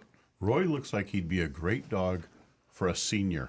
Mm-hmm. Yeah. He's so lovable. Yeah. Flops right in your He's a arms. flop dog, yeah. And Very docile. prepping food, just mixing it with water into a soup, is not a very hard thing. Anybody can handle that. Yeah, And absolutely. he would make a great dog for a lonely senior, because obviously with his condition, he's very quiet, and a lot of seniors need a quiet dog like that. Yeah. So he I might didn't be ask. the I should have absolute asked that perfect question. choice. Yeah. I didn't think about that. You How pointed does a out a dog lot of without a good- dog bark? As Peggy actually mentioned, he cannot. He can't bark. He cannot. He is silent. Wow, that's So- important. Those are really a lot of good Now I'm points, thinking Rick. twice about adopting him now. Yeah.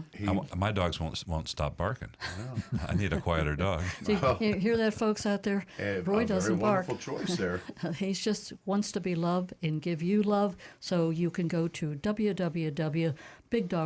www.bigdogranchrescue.org, and the adoption fees are definitely paid for. Yeah. You know, in this climate we're living in, inflation and everything that's going on, that's a huge help right there. We're going to get to the mystery shopping report, and our mystery shopping report comes to us from Pompano Beach, Florida. Our agent Lightning shopped at Champion Porsche. This is an interesting mystery shopping report, and you can vote at 772-497-6530.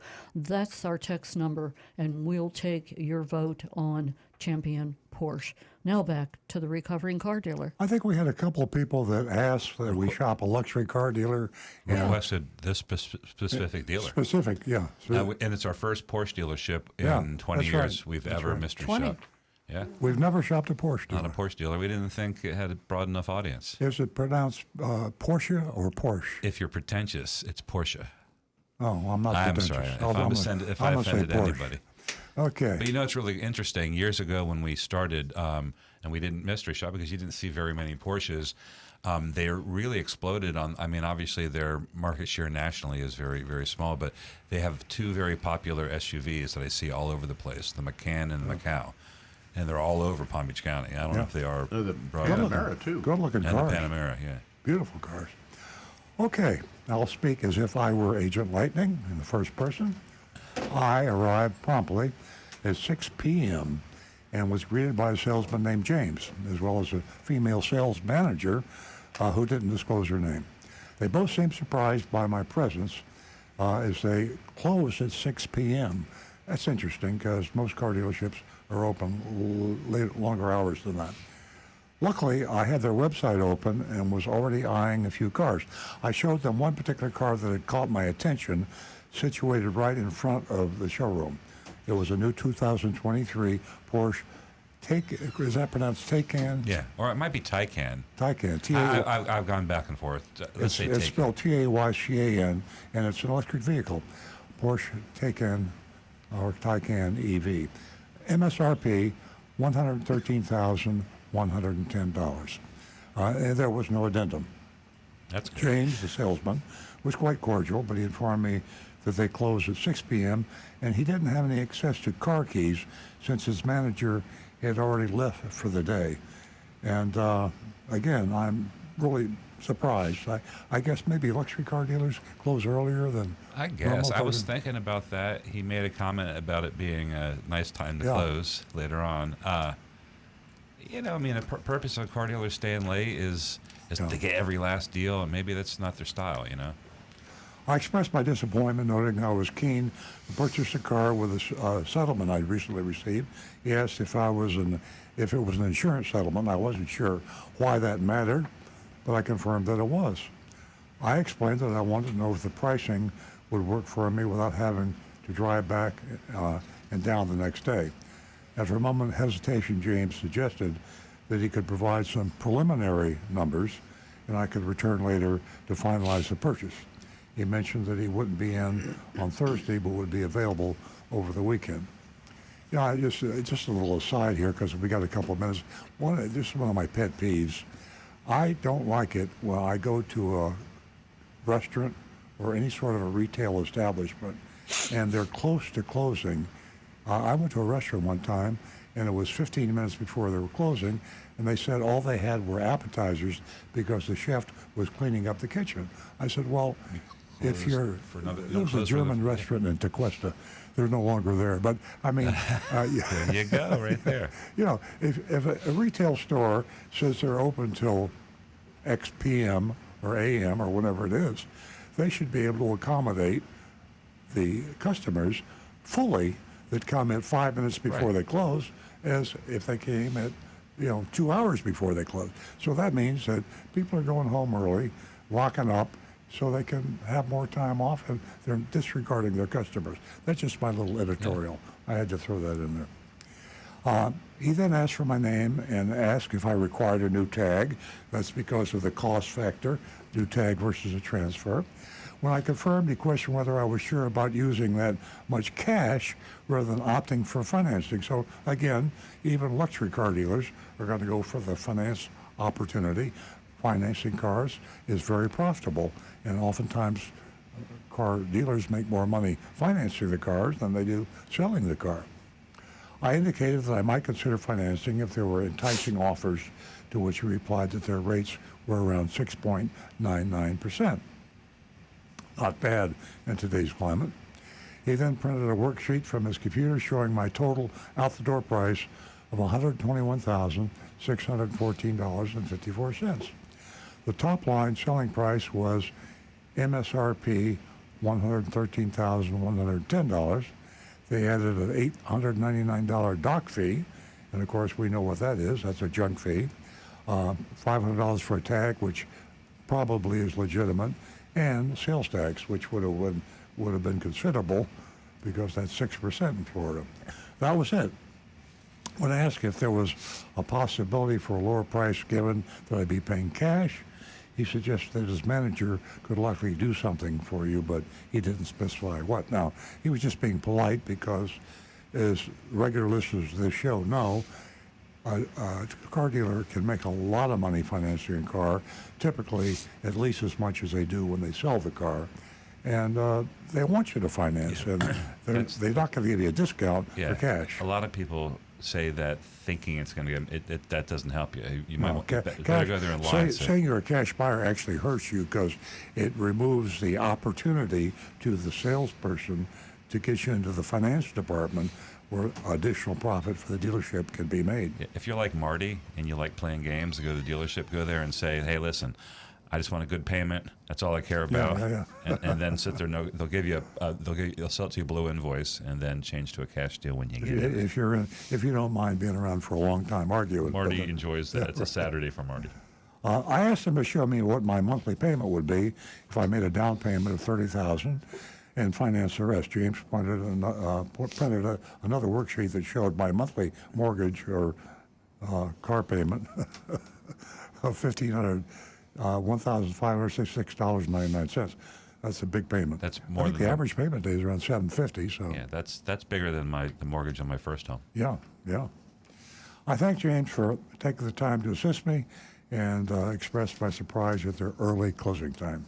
He felt it was a civilized time to close up shop. I like it, civilized. Sounds like he turned into You can tell you're an Jeeves, the electric butler. car dealer. We're very civilized here. You know, would you like a cup of tea? Was he British? A crumpet, perhaps? That's what I'm We picturing. closed promptly at 6 o'clock. James adjusted his bow tie and bid me farewell. Anyway, that's the story, and that's the Porsche, Champion Porsche in Pompano Beach, Florida. That's right next to Fort Lauderdale. We've never shopped a Porsche dealer, so whatever we do for this Porsche dealer, grade-wise, A through F, will be either the only Porsche dealer recommended, or there will be no Porsche dealers recommended if you give them an F, which I don't think that will happen, but you're the voters. So give us a call, or don't give us a call. Text us at 772-497-6530. We grade on the curve, and that means that we don't look for perfection. If this Porsche dealer is just average, then give them a C, meaning average among Porsche dealers. If they're really good, give them an A, and if they're really bad, give them an F. But it isn't a question of, there's some things, the dock fee, junk fee. They did charge a junk fee, so you gig them on that, but then you say, what do all the other dealers do? And then it doesn't sound so bad. So Okay. Here we go with the votes. Jonathan in Delray. No car keys available to a prospective buyer. They're not in any hurry to sell cars. Closing the doors promptly at 6 takes precedence over a sale. Bad business. They don't want my money, and I'm not in a rush to give it to them. I won't work with such a dealership, especially one that sells rolling status symbols. Automatic F from me. And that's interesting. Very well written, and I get your point. I was, do I have another grade here from somebody? Let's see here. No, that's the only one I have so far. Yeah, it was like a bunch of little things, and most of them were like annoyances. I wasn't surprised that they didn't have an addendum, because that seems like a schlocky thing to do. They're not going to have nitro fill on a Porsche dealership. But I thought they'd have a bigger dock fee. I don't know. It's a South Florida dealer. What is that? It's like GM Lexus. They have they advertise no dealer fees. It's like $129 and or $299. I think it's like $199. It's around $200. Yeah, it's like. So you're paying $100,000 for a Lexus or a Porsche. It's almost. Why hit him for $200 or $300? I don't get it. Well, maybe it goes to his his stepson's. I don't know what it is. I mean, there's all sorts of things people do. I expect more from a luxury dealer. He's got to go. He's going a C- from me. I think we had a mystery shopper a long time ago, or maybe I just dreamed this because I thought it was funny. A mystery shopping where we went in and the salesperson told the shopper that I forget the amount, but say the $699 dealer fee was for the dealer's retirement fund. Right. Mr. Smith, who owns That's the right. dealership, Somebody actually did say that. We have to. Well, that's always a joke. I think when you had a dealer fee, it was referred to as your retirement fund. We got a grade from Mark. Hey, wait, Mark's right on my wavelength. He says they don't want to miss happy hour. that's gotta get a 6. That's what it is. Yeah. Good point. C-. Martini time. Not to. I know this. I don't want to set you off, but closing time problems are irritating, but so are opening time problems. If you get to a place right before they open and you see them in there, and they could open the door, but they don't. Not until the moment it's time to open. Yeah. They don't do that at car dealerships. I don't think so. I think car dealerships, you're starting your day, you see the first, they call them ups, the first up on the lot. You want that guy. But in a mall will sit there and stare at you through the door until 10 o'clock. Yeah. Okay. All right. What's your grades over there? I've got Joseph Kelleher says D because of the dock fee. We've got Tom Steckel says, I'd give him a B plus. Straightforward and minimal junk fees. However, at that price, I'll stay on my screened porch. I love my YouTubers. Tim Gilliland, straightforward, but the dock fee knocks the grade down for me. B. Brian Sidlatko, if you can afford a Porsche, more power to you. A. Johnny C. Fradley, C. Not too bad. At least they aren't taking their customers to the cleaners. You have some comedians over there. I love my YouTubers. For me, again, they're the greatest. I think I'm going to go agree with the B grade on it, just because that silly little dock fee. Why have that on a $120,000 car?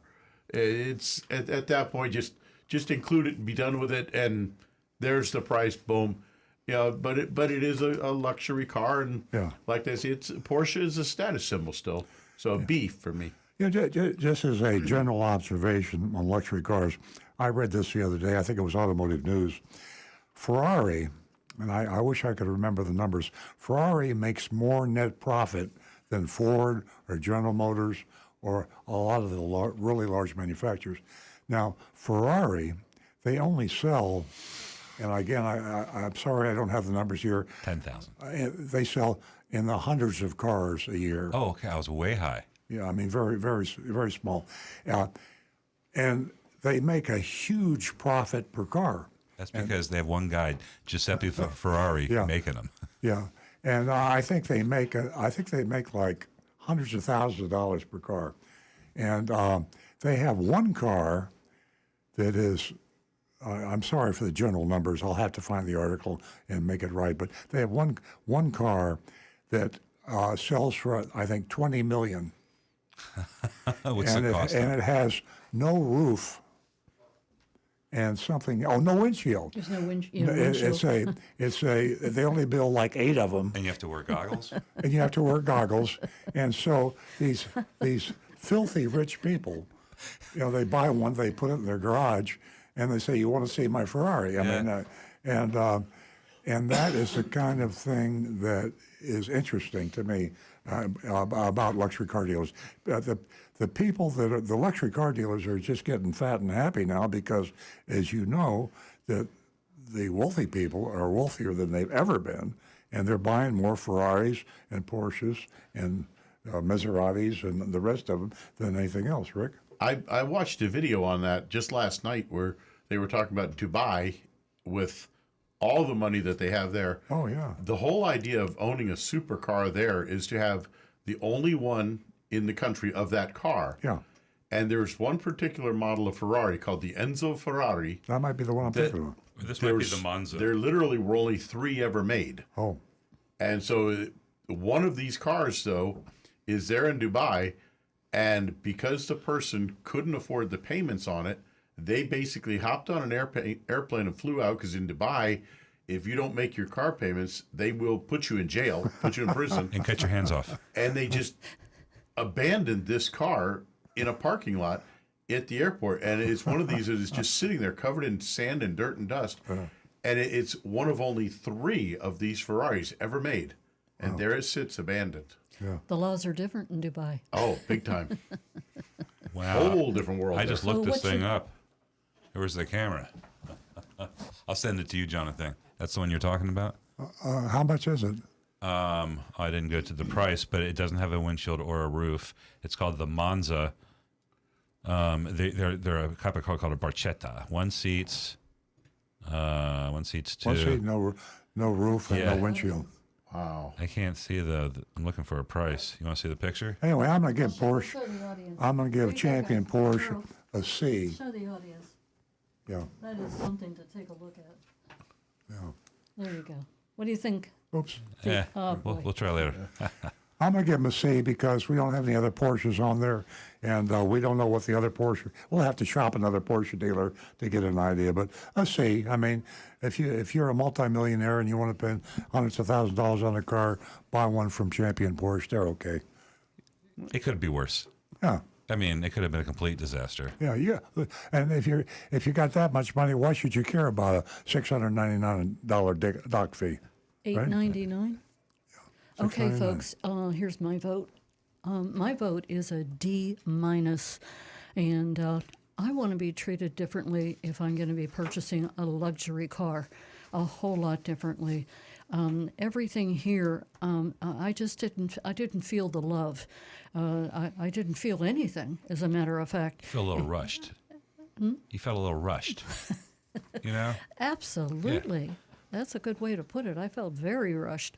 And this Taycan, I didn't feel the soul, the spirit of the young horse, just jogging along. You got to challenge that Taycan to a race in your Model S Plaid. There you go. And it's also the Cayenne. I mean, they come up with all these great names, Hot Pepper, Spicy. and this light-spirited horse. I just didn't feel, comfortable with this mystery shopping report because it was a luxury dealership. So for Champion Porsche, again, I give you a D minus, $8.99 for a fee. Come on, please. Okay, Mr. Car Dealer. We have time, and if we have any text out there, I had a couple interesting things that I saw in automotive news. You've heard us talk about electric vehicles a lot on this show, and the country is evenly divided almost, I think. Either you hate the idea of EVs or you love the idea of EVs. Also, autonomous, the same sort of a thing. It's amazing to think that Toyota really missed the ball. And as you know, we have a Toyota dealership, and we're obviously interested in Toyota. But electric vehicles for Toyota, suddenly they switched and said, okay, now we're going to build EVs. Toyota says by 2026, they'll have an EV they're selling that will have a battery range of over 900 miles. So that's how fast they're trying to get back in the race again. Right. They almost missed the race, that. and now they're back in. Yeah, they got to make a big entrance. Yeah. I think Koji's going to do a real good job as CEO. Koji. Good. I can never remember his name. Thank you. Koji. Koji. I Koji remember that. Sada. Hey, you got time for anonymous feedback? Yeah. Okay. We're getting chastised here. I just saw your mystery shop of Prince Chevrolet of Tipton, Georgia. $1,700 in added fees, and you're giving them all high marks? Come on, guys. I just lost my spot. You know, it's that spam. Have you noticed that we're getting spam on the... Yes. Spam just came. There we go. Come on, guys. You're all slipping. Everyone does it. Doesn't make it okay. I say this every time I comment on your videos. I will not buy from anyone who adds dishonest fees to a vehicle. My last two I bought from you, EST, and will continue to do that as long as I live here in Florida. You got to get tough on these dealers with dishonest fees and maybe give them a decent grade on out-the-door price and low grade on honesty. I mean, we've talked about splitting up the grades or like having categories, and it makes sense. One grade, looking at a grade, you don't know what it's for. There could be... Yeah. And our advice on buying is to find out about the junk fees ahead of time, and then let them know that you know about the junk fees. Now you can say, listen, you've got $1,500 in junk fees. I want you to give me the out-the-door price and include whatever junk fees you want to. I got to have the out-the-door price, and then I will buy from the dealer that gives me the low. You can. Why should you care if a bunch of junk fees are being charged if you have those in the quoted out-the-door price so you can shop and compare? If you want to buy a car, you're going to have to buy it somewhere. And if all the dealers are going to have some junk fees, just take it from the dealer that gives you the lowest out-the-door price. instead of getting into this moral, ethical argument about junk fees, look at out the door price, bottom line. Yeah. Right. That's absolutely true. I agree with Anonymous. You know, I'm looked at as whatever you labeled me. But come on, just because one dealer does it and so many other dealers do it, we have to be, you know, complacent. Yeah, there's an argument for us to be I more don't think so. I really don't think so. And I'm not being hard on these dealers, you know. But come on, guys, let's give us a break. $8.99 for Champion, you know, for this last mystery shop that we just did. This is a luxury car dealership. The way you're treated is a whole lot different. I don't care if anyone says, "Hey, you can afford to go into the Porsche dealership." You know, who cares how you were treated? Almost out of time. Who cares whether you paid So I'm $8.99? gonna have the last word here. The last word is this show is a show on how to buy a car without being ripped off. How to buy a car. If you have to buy a car and all the dealers that sell that car have dealer fees and you have a moral, ethical argument about dealer fees, you won't be able to buy a car. So we're saying, given the evil, we don't like it, we don't condone it, but we're going to find the dealer that gives you the lowest price, whether it includes junk fees or not. We're an advice on where to buy cars, not a moral ethical argument show. I understand completely what you're saying, and you did write a column, you know, that we do, you know, we have to vote on the curve. Otherwise, like you said, there won't be anywhere to purchase a vehicle. So buyer beware. Knowledge is power. Ladies and gentlemen, thank you for joining us today. We had a great time. Don't forget, you can go to www.bigdogranchrescue.org and take a look at Roy. He is definitely worth looking at. Have a wonderful weekend. We'll see you right back here next Saturday morning at 8 a.m.